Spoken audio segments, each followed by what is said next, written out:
FM 89.1, Radio Universidad. 6 minutos después de las 2 de la tarde, habíamos planteado el tema, ¿sí? La situación de las pymes, la situación de las industrias y lo que va a venir, ¿no? Después de la pandemia, que esperemos no falte tanto para que sea un mal recuerdo, pero lo concreto es que ya se está trabajando de las distintas cámaras, los sindicatos y las pymes, por supuesto, para visibilizar la situación que están atravesando debido a esta pandemia. Estamos en comunicación con Augusto Santucho, que es empresario industrial PYME y miembro de IPA, Industriales Pymes Argentinos. ¿Qué tal, Augusto? Gastón lo saluda. Buenas tardes, gracias por atendernos. Buenas tardes, Gastón. Muchas gracias por el llamado. Bueno, en definitiva lo que buscamos es esto, ¿no? Visibilizar hoy la situación de muchas de las pequeñas y medianas empresas que saben que lo que va a venir va a ser tan o más duro que este momento actual, ¿no? Y bueno, queríamos saber cómo se preparan para eso. Y, digamos, ahí tenemos dos frentes. En lo individual, nada, con fe y esperanza, porque otra no nos queda. En lo colectivo, organizándonos. Estamos organizando el congreso que ayer hicimos, el primer encuentro preparativo para irnos organizando para el mes de noviembre. La verdad que creemos, los que estamos en la dirigencia PYME, más que nada con una visión de proyecto nacional, que tenemos que organizarnos y ver de qué manera vamos a lograr generar instrumentos que nos ayuden a sobrellevar esta situación.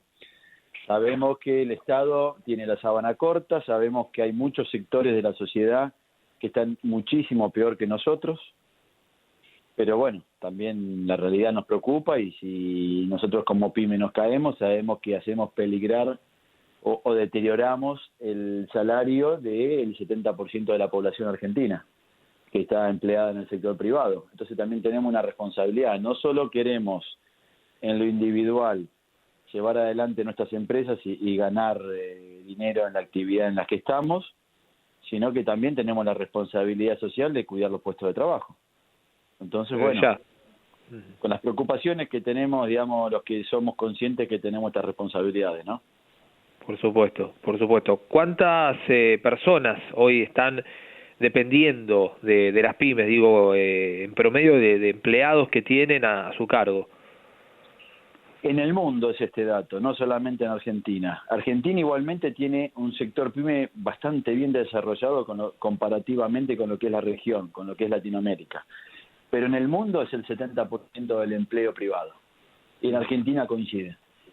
El sector PYME es el corazón del empleo privado en el mundo. En Alemania creo que es un poco más todavía, creo que es el 90% del empleo privado. Pero, por ejemplo, en países como Chile es un poco menos, porque no hay, por ejemplo, en países como Chile, Uruguay, no hay un desarrollo de empresas pymes industriales como si lo hay en Argentina o en Brasil. Argentina en ese aspecto tiene un gran valor agregado, que hay mucha industria pyme con mucha capacidad, digamos, que abastece a grandes industrias y que abastece al mercado interno y que le da independencia en un montón de aspectos, porque eso también se vio, se hablaba en el Congreso, algunos empresarios textiles lo comentaban. Por ejemplo, ahora con el tema de la pandemia, Argentina, la mayoría de los barbijos los compraba en el exterior porque el consumo de barbijos era muy bajo. Cuando surgió todo este tema del coronavirus, se vio la necesidad de empezar a abastecer el mercado interno porque la demanda fue infernal. Al principio se importaba todo, pero ya hoy la mayoría del equipamiento médico se provee de manera local. Eso fue gracias a que hubo muchas pymes que fabrican la tela, pymes que tienen equipamiento para armar la indumentaria, los barbijos. Bueno, eso es esa independencia que le dio a la economía al sector industrial, vale oro. Sí, y bueno, sí, de las pocas industrias que tiene este entramado. Claro. No, pensaba de las pocas industrias que se vieron, no digo beneficiadas, pero que consiguieron un repunte, ¿no? También toda la parte que es de lo sanitario también, ¿no? De la higiene, de lo poco que habrá repuntado en estos días. Sí, sí, sí, digamos, esos sectores explotaron de trabajo, se vieron beneficiados, pero bueno, digamos, cuando uno mira el sector textil se derrumbó. Dentro de ese sector textil hay algunas empresas que obviamente se vieron muy beneficiadas. Y están trabajando 24 horas. Hay 3 fábricas de tela no tejida, que son las que se utilizan para toda la confección de ese tipo de productos. Esas fábricas no dan abasto, están 24 horas. Es más, ahí hubo algo muy interesante que hizo el gobierno, que las organizó. Te cuento el caso por si te interesa como información para tus oyentes, que es algo, el que no está en el tema por ahí no lo sabe. Pero digamos, esa tela acá en Argentina se fabricaba para abastecer a los que hacen tapizados, a los que fabrican pañales, a los que fabrican colchones económicos. Ese material estaba apuntado a eso y también se vendía en el rubro sanitario. Pero, por ejemplo, esas fábricas fabricaban telas de todos los colores porque había otra aplicación, fueron hechas para otro concepto. Cuando la demanda empezó a crecer de manera tan exagerada como el actual, se dieron cuenta que armar una máquina para sacar una cantidad de tela de color celeste para los barbijos, sacar una cantidad de tela de color azul rojo para la tapicería, negra para los textiles que hacen un traje que hoy ya no demandaban. Digamos, el armar y desarmar máquinas para ir generando distintos gramajes y distintos colores era una pérdida de productividad. Se organizaron las 3 fábricas que existen, que 2 son multinacionales y una sola es nacional. Se organizaron y dijeron, no, pará, vos fabricás color celeste, yo fabrico color blanco y vos también color blanco. Vamos todos, yo soy eficiente en tal ancho, saco tela de 1,5 metros, vos de qué sos eficiente, y yo en 2 metros. Se organizaron y duplicaron la producción. Porque entre las 3 fábricas se entendieron que la necesidad, digamos, el tema de la pandemia hizo que ellos tomen conciencia, digamos, que el Estado primero intervenga. Porque si no, eso de manera natural no se iban a organizar, si son competencias. Claro. Los 3 apuntaban a los mismos clientes. Claro, La pandemia hizo que la demanda sea exagerada y el Estado se vio obligado a intervenir para organizar ese negocio, porque si no era un descontrol. Los precios se iban a las nubes. Entonces se tuvieron que sentar en la mesa el Estado y las 3 empresas y dijeron, no, pará, mejoremos eficiencia. Y hoy en día ese sector que siempre tuvo trabajo produce el doble de que su récord histórico. Gracias a que se organizaron. Eso es lo que hace China. Cuando China abastece al mundo de materia, de productos industriales, hay una región de China que fabrica una parte, otra región de China que fabrica otra parte, otra que lo ensambla y otra que lo comercializa. Entonces todos logran eficiencia porque todos hacen lo mismo todo el tiempo. Entonces vos cada vez lo haces mejor, cada vez sos más perfecto haciendo el proceso. Y eso se hizo acá y es una demostración de que Argentina tiene un potencial infernal. Argentina podría ser líder en la región en materia industrial. Siempre lo fue. Después los gobiernos liberales hicieron que eso no tenga sentido. Digamos, que sea más conveniente especular en comprar dólares que en comprar máquinas. Pero Argentina tiene un potencial industrial que es infernal. Claro. Ojalá sirva como ejemplo, ¿no? Para también aplicarlo a todas las áreas de la industria. Ahora, le quería preguntar también sobre el funcionamiento de las industrias, de las pymes en estos tiempos, ¿no? ¿Cómo están haciendo con los protocolos? ¿Cómo están funcionando las industrias y las pymes? Bueno, ahí tenés... creo que hay mucha conciencia de todo el sector pyme, porque creo que la primer cuarentena nos ayudó a todos a informarnos, a entender cómo cuidarnos. Digamos, yo veo que yo abastezco sectores esenciales y entonces hoy estoy trabajando. Lo hacemos en horario reducido por una cuestión de que la demanda es muy baja y que no tiene sentido que estemos todo el día acá, y aparte también como mecánica de cuidado. Y todos mis clientes, todos con los que hablo, tienen recaudos. Utilizamos lo que todos saben, distanciamiento, higiene, estamos todo el tiempo con el alcohol en gel, limpiando en la entrada las bandejas con el producto que se utiliza para desinfectar el calzado. Las empresas que tienen un poquito más de tamaño utilizan las máquinas sanitizadoras. Estamos todos con barbijos, no compartimos ningún tipo de elemento. Antes el mate entre compañeros se iba compartiendo, eso hoy no existe. Ponele, te doy el caso mío, somos una empresa con 8 trabajadores y mi padre y yo que somos los dueños. Hay 2 personas, algunos, la mayoría tienen su auto, pero algunos que no, había 3 muchachos que no lo tenían, uno vive cerca del otro, vienen juntos en un auto, el otro viene en remis. Fuimos evitando que tomen el transporte público. Eso lo están haciendo todos. Obviamente empresas con más cantidad de gente, eso se les hace más complicado, pero todos están tomando recaudos de esas características y además también los sindicatos fueron la verdad que muy compinches nuestros. Trabajaron en armar protocolos, ayudan, aconsejan. La verdad que el movimiento obrero ha tenido una muy buena predisposición hacia el sector PYME en ayudar y colaborar. Eso la verdad que hay que reconocerlo y por lo menos los casos que yo me fui enterando he visto esas actitudes de los trabajadores organizados hacia el sector PYME. En las grandes industrias no te sé decir, no conozco bien los protocolos. Me imagino que deben ser buenos, no creo que sean... por lo general las empresas grandes tienen más presupuesto para estas cosas, ¿no? Claro. ¿Qué necesitan como prioritario para poder sobrellevar la post-pandemia? Digamos, desde las pymes, desde las industrias pequeñas, ¿qué necesitarían desde el apoyo estatal también, ¿no? Para poder hacer frente a lo que va a venir. Mira, la mayoría de las empresas es una catástrofe lo que está ocurriendo. Yo creo que este año va a ser un año para tratar de perder lo menos posible.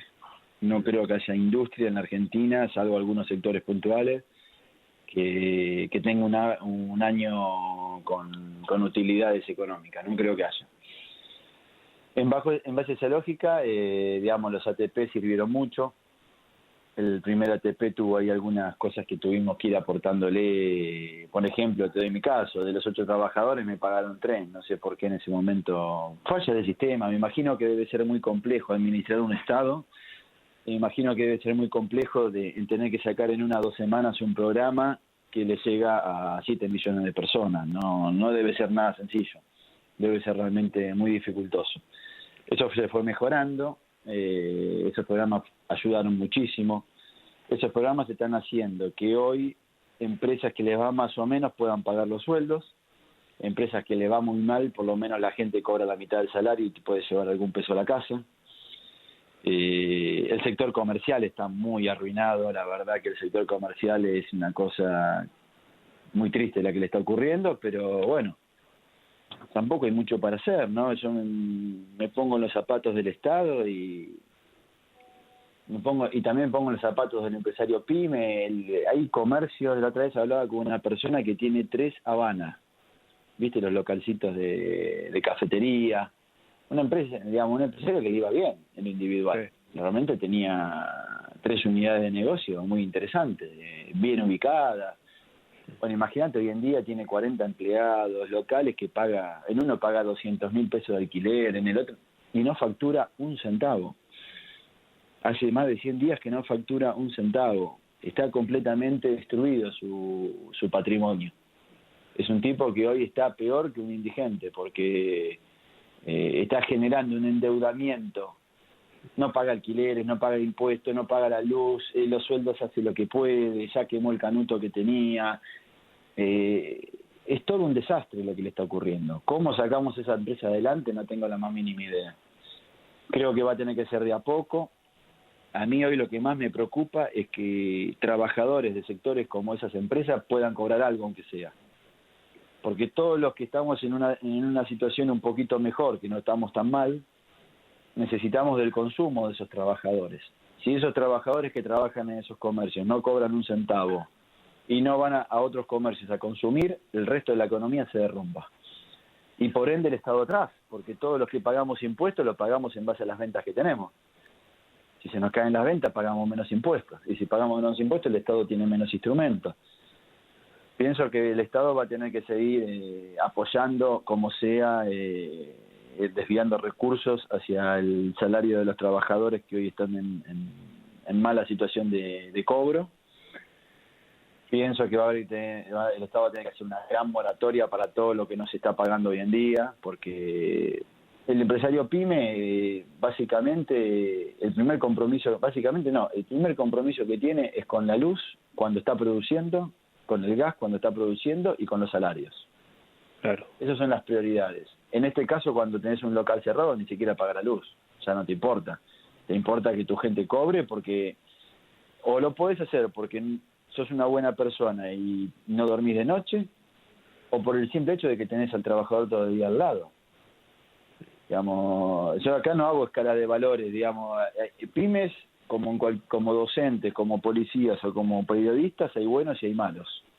La mayoría son buenos, como toda la gente, viste que la mayoría de la gente es buena gente, no hay una mayoría de gente mala. Bueno, el empresario pyme es igual, y cuando no paga un sueldo no puede dormir de noche. Eso le pasa a cualquier empresario pyme que yo conocí en mi vida y que está en Argentina, en Alemania o en Kazajistán.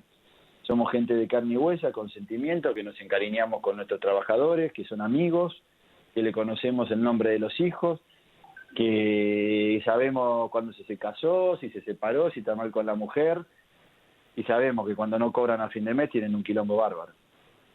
No pueden comer, directamente no pueden comer. Entonces eso es un gran problema. Para mí ese es el primer tema que hay que atacar. Y después vamos a salir adelante cuando esta situación calme, con crédito, con refinanciación de todo lo que no pudimos pagar, con intervención del Estado en el tema de alquileres, porque la mayoría de los comercios son alquileres. Uh-huh. Ahí los propietarios de los inmuebles van a tener que entender que van a tener que acompañar esta situación. No me imagino cómo se sale adelante después de 4 o 5 meses de no pago de un alquiler, de no pagar expensas. Ahí necesitamos que los dueños de las propiedades se pongan las pilas y que refinancien toda esa deuda, que condonen deudas. ¿Cómo le vamos a exigir a un empresario pyme que hace 100 días que no factura que pague los alquileres atrasados? ¿Cómo va a ser? Digamos, si antes trabajando todos los días le costaba juntar la plata para un alquiler, ¿cómo hace hoy un empresario pyme para juntar 4 meses de alquiler, 5? Hay que ver cuándo termina esto. Si esto termina en octubre, ¿cómo hace para juntar 8 o 9 meses de alquiler? Es imposible. Ahí va a haber que buscar un mecanismo donde se lo ayude el empresario pyme a que vuelva a levantar la cortina. Si no, va a haber muchas fuentes de trabajo que se van a perder. Entonces ahí va a haber que hacer un esfuerzo entre el Estado, entre el empresario pyme también, pero también entre el dueño de la propiedad. El dueño de la propiedad va a tener que hacer un aporte, va a tener que entender que determinado tiempo no va a poder cobrar ese alquiler. Si no, es imposible. No hay salida. Y claramente no tiene sentido que no le encontremos una salida a una situación como esta, ¿no? La vida continúa. Hay que buscar soluciones, no hay que enredarse en problemas de estas características. Desde ya no le va a convenir a nadie, ¿no? A la larga. Te agradecemos, Augusto, por esta pintura que nos hiciste, bueno, este diagnóstico desde ya preocupante, por la que atraviesa sobre todo el sector de la pyme en la Argentina. Ojalá que bueno esto pase cuanto antes y que, como decías también, todo lo que es la ayuda estatal, ¿no? Esté volcada a poder incentivar y a levantar, ¿no? A un sector muy castigado. Te mandamos un fuerte abrazo. Te agradezco. ¿Te puedo decir algo más? Yo quiero dejar un mensaje optimista. Yo creo que de todo esto se sale con optimismo, con inteligencia, con buena predisposición, con organización, y yo creo que también esto es una gran enseñanza para nuestro pueblo. Creo que los trabajadores organizados y los empresarios pymes organizados estamos más cerca que nunca. Eso es una gran ventaja. Nos dimos cuenta que acá no se salva nadie, ni desde la Ford hasta el maxi kiosco de la vuelta de tu casa, estamos todos en la misma en esta situación. Y yo tengo esperanza de que esto haya sido un gran aprendizaje y de que en poco tiempo estemos con un país floreciente. Bueno, ojalá. Buen mensaje para el final de esta charla.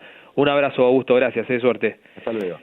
Hasta luego. Augusto Santucho, empresario industrial pyme, miembro de IPA, Industriales y Pymes Argentinos, haciendo un retrato, ¿no? de este momento muy difícil, muy duro, por el que atraviesa la pequeña y mediana empresa en la Argentina.